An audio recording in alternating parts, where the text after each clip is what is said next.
दादू, आपके जो आचार्य हैं सत्यनारायण गोयनका, उनके बारे में जरा लोगों को बताइए। हाँ, जो राजस्थान के रहने वाले हैं थे।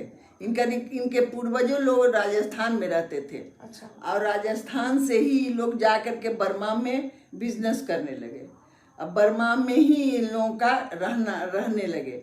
रहते रहते इनका करीब 100 साल पहले, 100 साल से ऊपर हो चाहे नीचे हो, 2-4 बरस का हेर फेर हो, लेकिन वहीं इनका सत्यनारायण गोयनका का जन्म हुआ। अच्छा। जन्म होने के बाद इनको अथी पले बढ़े, वहीं पोसाए। और इन लोग को ऐसा था कि विपश्यना धर्म का नामो निशान नहीं था जो हम। और उसके बाद विपश्यना का नाम निशान भी नहीं था। और ये लोग गीता रामायण पूजा पाठ खूब उसका खूब था, भक्त थे। इसी बीच इनका गोयनका जी को, अब ये नहीं हमको स्मरण है कि 17 साल के थे कि 20 साल के थे कि कितने उम्र में इनको माइग्रेन का बीमारी पकड़ लिया। अब माइग्रेन की बीमारी में माथा का दर्द हो तो इनका बेहोश हो जाते थे। और इनका बेहोश होने के बाद फिर इनको दवाई खाया जाता, बहुत मेडिसिन खाए, बहुत दवाई किए। इंग्लैंड गए, जर्मनी गए, अमेरिका गए, मर्फिया का सुइया पड़ा, फिर भी इनको माइग्रेन का बीमारी छूट नहीं रहा था। सियाजी वाखिम बर्मा में रहते थे। अच्छा। किसी गांव में। वहाँ ये अपने उनके पास गए। कोई इनको दोस्त इनको कहा कि आप उन्हीं के पास जाइए, वो बहुत बड़े विपस्सिक साधक हैं, अब विपස්සना के आचार्य हैं। तो ये गए वहाँ उनके पास बैठे। बोले कि क्या बात है?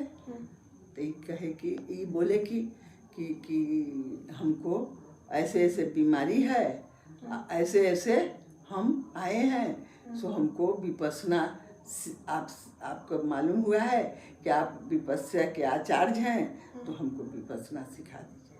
अच्छा।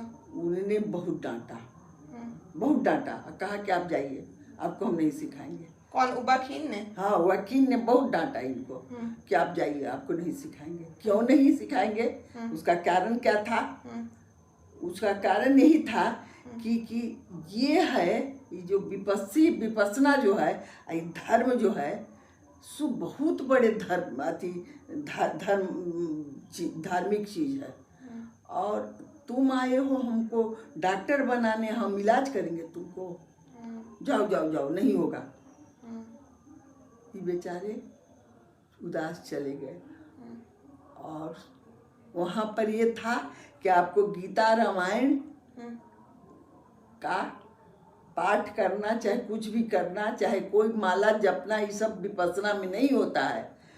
तो वो उनको कहा गया, तो ये बोले कि इनका कहना था कि मरता क्या न करता, जब हमको इतना बड़ा माइग्रेन का बीमारी है और हमको ये सब हटा करके हमको विपස්සना सीखना है, हम विपස්සना सीख करके हम 10 दिन का शिविर लेंगे, तो हम सब छोड़ दिए।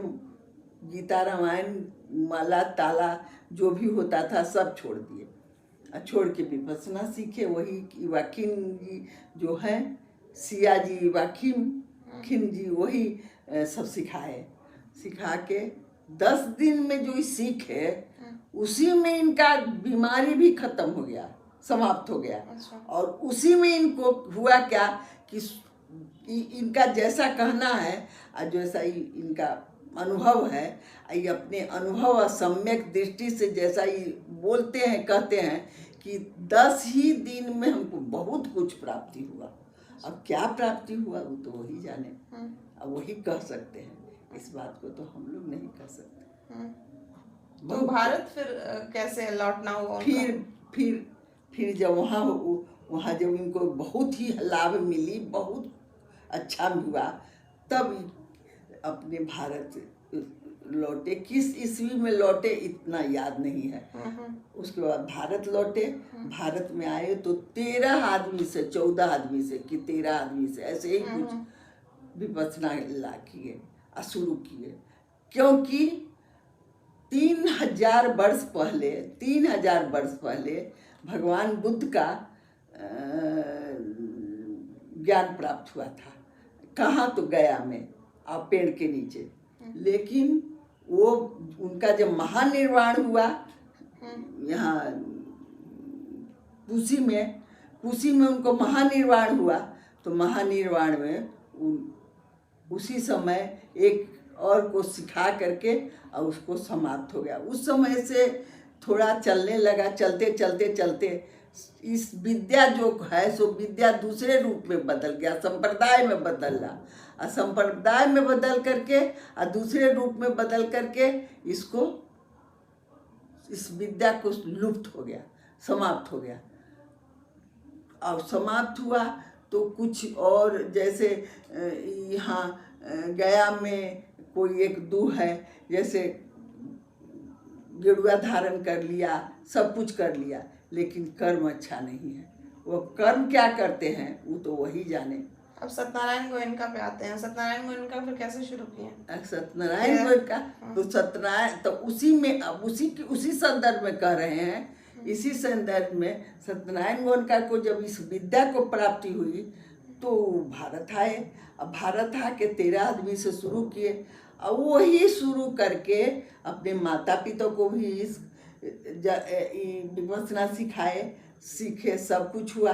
होते ये आज कितना करोड़ का कितना सेंटर बना है, इसकी हम गिनती नहीं कर सकते हैं, और इसका हमको गिनती करना बहुत ही कठिन है। हाँ, इगतपुरी वाला ही जो आप बताए थे वही सबसे पहले इगतपुरी आए, इगतपुरी की स्थापना की, इगतपुरी आए। अब ये हमको इतना स्मरण नहीं है कि इगतपुरी में कब किए, क्या किए, लेकिन पहला सेंटर वही था। पहला सेंटर वही इगतपुरी में ही पहाड़ खोद करके बनाए इगतपुरी, और उसके बाद वहाँ से शुरू किए और चारों तरफ फैलाए।